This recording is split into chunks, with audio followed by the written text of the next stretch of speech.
Hi there, Physics 131. This is a pre-class video for the class 14 pre-class quiz. Let's just take a quick look at it. Share my screen. It's based on chapter 5, sections 5.3 of 5.4. I'll look at that in a second, but first let's look at this sort of supplemental reading, which I would like you to read.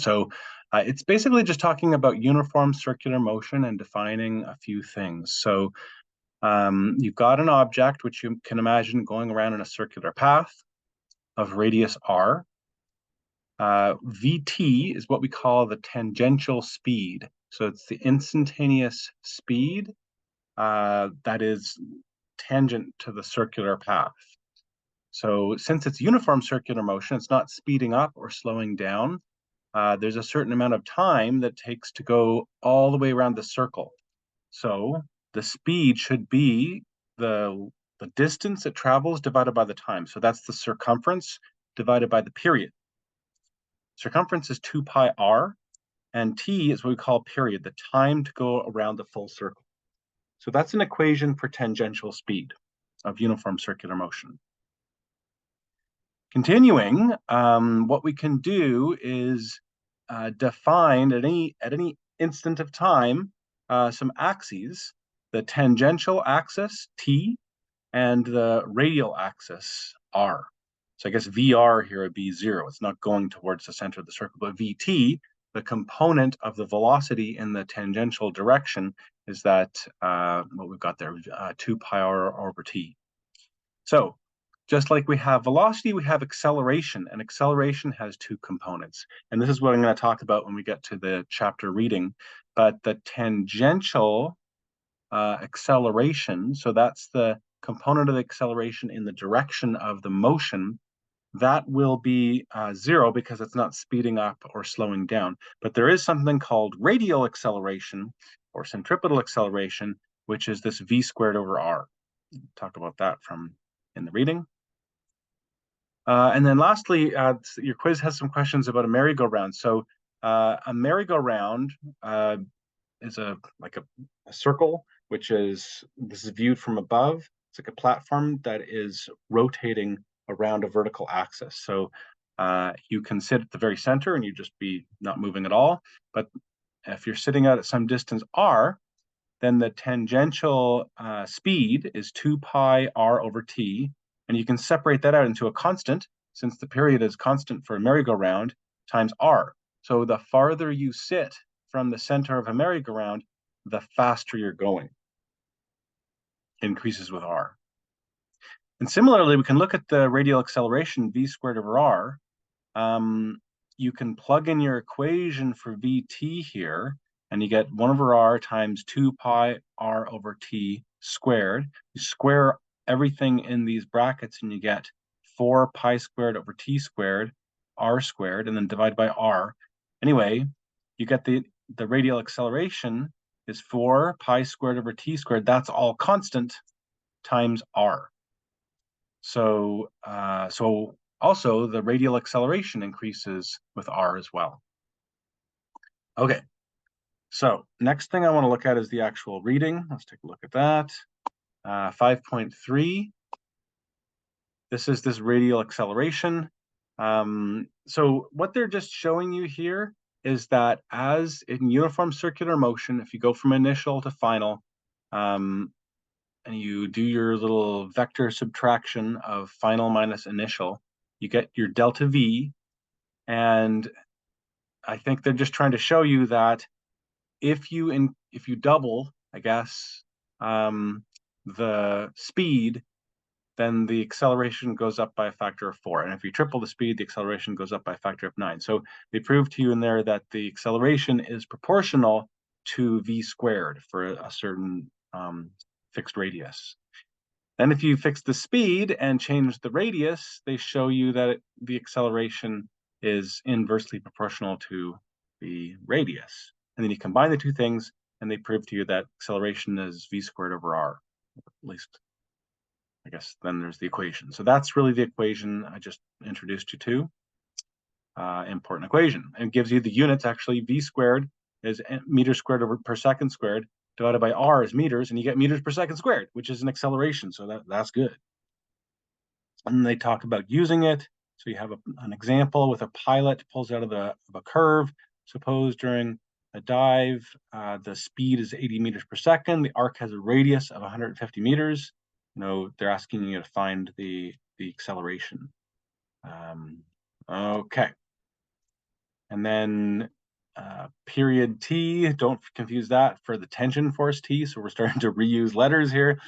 There's this 2 pi over r thing. So that's goes through that. Okay. And then section 5.4 is skills for analyzing processes involving circular motion. So now you've got this equation.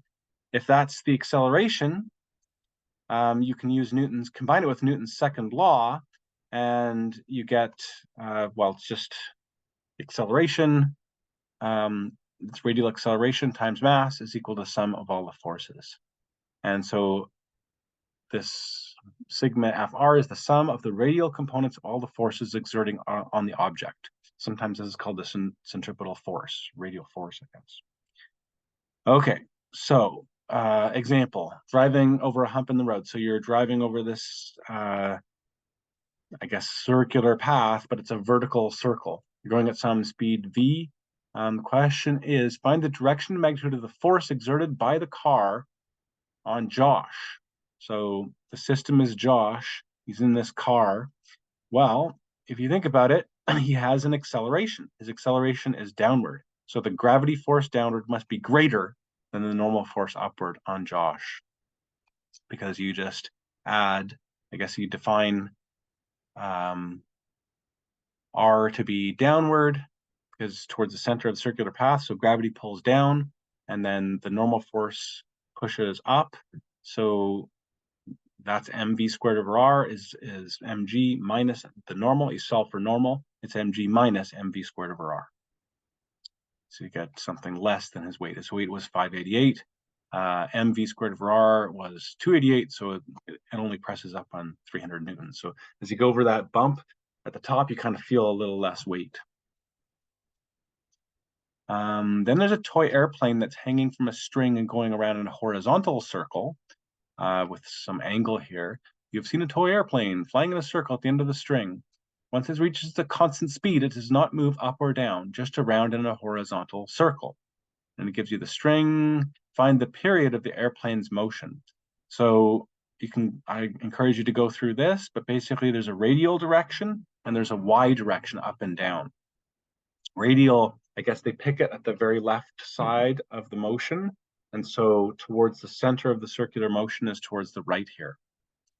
And when you do all your sum, so your sum of the forces in the y direction should be 0, since the plane is not accelerating up or down.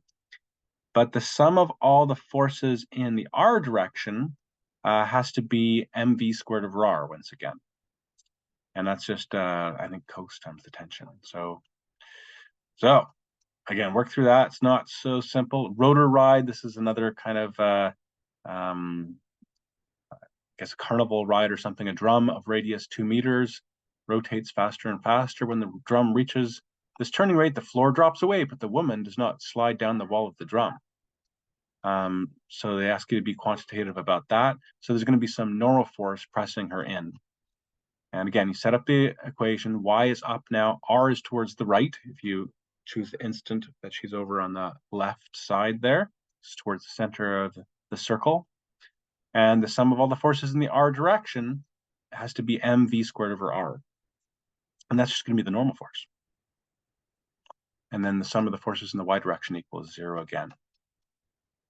And another example of a car turn on a banked curve. So this is a banked curve question. We're going to talk about this in class. But basically, you're driving on a circular track. That's the top view. If you look at the rear view, you'll see that the road is actually banked, meaning that there's an angle. So looking from behind, car's on a tilt, and the normal force has some component in the radial direction and an upward component.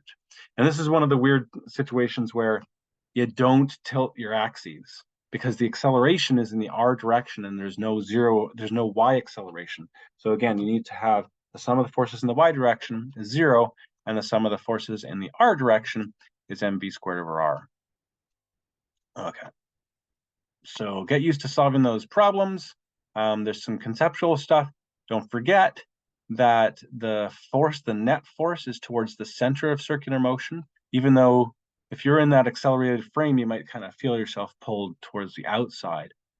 That's a fictional force. So just make sure you understand this last little part. And that's a little intro to the reading for class 14. Okay, bye for now.